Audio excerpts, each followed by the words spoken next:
ஓம் சாந்தி. B.K. Suraj அவர்கள், mount Abu. இன்று ஜனவரி 21 நாள். நாம் தபஸ்யா மாதத்தில் இருக்கின்றோம். ஜனவரி 21 நாள் 1969 ஆண்டில்தான் பிரம்மா பாபாவுடைய சரீரத்தை அந்திம சம்ஸ்காரம் செய்யப்பட்டது. அவைக்த பாப்தாதா இந்த பூமியில் முதல் முறை வருகை புரிந்தார். அப்போது பாபா கூறினார், எப்படி பிரம்மா பாபா தன்னுடைய அவைக்த பரிஸ்தா ஸ்திதியின் அனுபவத்தை கருமத்தில் செய்து காட்டியுள்ளார், அதுபோன்று நீங்களும் செய்யுங்கள். மிக நல்ல தூண்டுதல்களும் பாபா கொடுத்தார். நாலாபுறமும் எல்லையற்ற வைராகியத்தின் சூழ்நிலையே பரவியிருந்தது. அனைவரும் இப்போது வெகு சீக்கிரமே காலச்சக்கரத்தின் நேரம் என்பது முடிவடைந்துவிடும் என நினைத்து கொண்டிருந்தார்கள். எப்படி பிரம்மா பாபா தன்னுடைய சம்பூர்ண ஸ்திதியை அடைந்து விட்டார், நாமும் சம்பூர்ண ஸ்திதியை அடைய வேண்டும். சிறிது நினைத்து பாருங்கள், பிரம்மா பாபா என்னவெல்லாம் செய்தார் என்று. அவருடைய தியாகம், தபஸ்யா, வைராகியம், சமர்ப்பண தன்மை இவை அனைத்தும் குறிப்பிடத்தக்கதாக இருந்தது, மிக சிரேஷ்டமானதாக இருந்தது. ஆனால் அவருடைய அஷரீரி ஆகுவதற்கான பயிற்சி, ஆத்மீக பார்வையின் பயிற்சி, கருமம் செய்து கொண்டிருந்தாலும் அனைவருடனும் சேர்ந்து இருந்தாலும் தேகத்திலிருந்து விடுபட்ட நிலையில் இருத்தல், அனைவருக்காகவும் சுப பாவனை, அன்பை பங்கிடுவது ஒரு தந்தையினுடைய பாவனை. எப்படி ஒரு தந்தை லௌகிக்கத்தில் தன்னுடைய குழந்தைகள் மீது எப்படிப்பட்ட பாவனை வைத்திருப்பார், அப்படிப்பட்ட பாவனை தான் பாபாவுக்கு அனைவர் மீதும் இருந்தது. நாம் அனைவரும் பாபாவை பின்பற்றுவோம். எப்படி பிராமணர்களாகிய நமது பாதிப்போ மற்றவர்கள் மீது நன்றாக ஏற்படுகிறது. ஒரு சிலர் நம்மை சிரேஷ்ட சரித்திரத்தை உருவாக்குபவர்கள் என ஏற்றுக்கொள்கின்றார்கள். ஒரு சிலர் ஈஸ்வரி அன்பை இங்கு வந்து அனுபவம் செய்கின்றார்கள். இதுதான் பூலோக சொர்க்கம் என உணர்கின்றார்கள். அதே போன்று நாம் எங்கு இருந்தாலும் மிக நல்ல அனுபவத்தை உலகத்தினருக்கு ஏற்படுத்த வேண்டும்.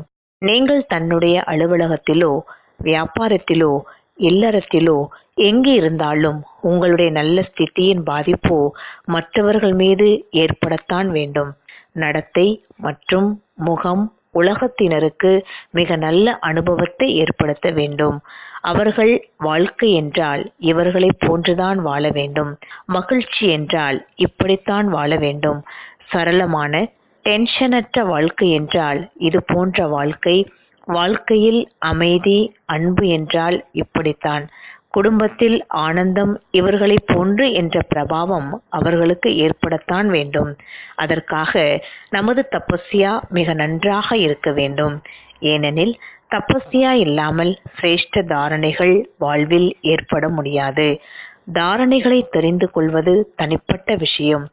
தாரணைகளை தாரணை செய்வதற்கான சக்தி நம்மிடத்தில் அவசியம் இருக்க வேண்டும். நான் பகவானுடைய குழந்தை, ஒரு தெய்வீக ஆத்மா, தேவகுல ஆத்மா. நான் இந்த உலகத்திலிருந்து தனிப்பட்ட ஆத்மா. ஸ்வயம் பகவான் என்னை பாலனை செய்கின்றார். பரமாத்மா அன்பை அடைந்துள்ள ஆத்மா. பகவான் மூலம் சத்திய வழி கிடைத்துள்ளது. பகவான் எனக்கு வழிகாட்டி உள்ளார், பரம சத்குருவாகி. எனவே நாம் அவருடைய விஷயங்கள் மீது கவனம் கொடுக்கத்தான் வேண்டும். பாபா என்ன நமக்கு கூறுகின்றாரோ அதை நம் மூலம் செய்விக்க விரும்புகின்றார். தினமும் நாம் கேட்கும் விஷயங்களிலிருந்து நமது வாழ்க்கைக்காக 5 விஷயங்களை எடுத்துக்கொள்ள வேண்டும். அதன்படி நடக்க வேண்டும். உதாரணமாக, என்ன ஆனாலும் சரி மகிழ்ச்சியை இழக்க மாட்டேன், என்ன ஆனாலும் சரி எனது சிந்தனைகள் வீணானவற்றில் ஈடுபடுத்த மாட்டேன், சிறிய பெரிய விஷயங்களில் மன அழுத்தத்துடன் இருக்க மாட்டேன். இப்படிப்பட்ட தாரணைகளை நாம் உறுதியாக கொண்டு வர வேண்டும். மேலும் இந்த முழு நாளும் பயிற்சி செய்வோம். நான் ஃபரிஸ்தா. ஃபரிஸ்தா என்றாலே ஆத்மாவும் லைட், தேகமும் லைட், ஆத்மாவும் லைட், மனமும் லைட். தன்னை தாமரை மலர் மீது வீற்றிருப்பதாக பாருங்கள். மேலிருந்து பாபாவுடைய பவித்திர கிரணங்கள் என் மீது விழுகின்றது. நான் அவதாரம் செய்துள்ள ஃபரிஸ்தா. அதிகாலையிலேயே இந்த நல்ல சங்கல்பம் தனக்குத்தானே கொடுக்க வேண்டும். நான் இந்த பூமியில் பாபாவுடைய இந்த காரியத்தில் சகயோகம் செய்வதற்காக அவதாரம் செய்திருக்கின்றேன்.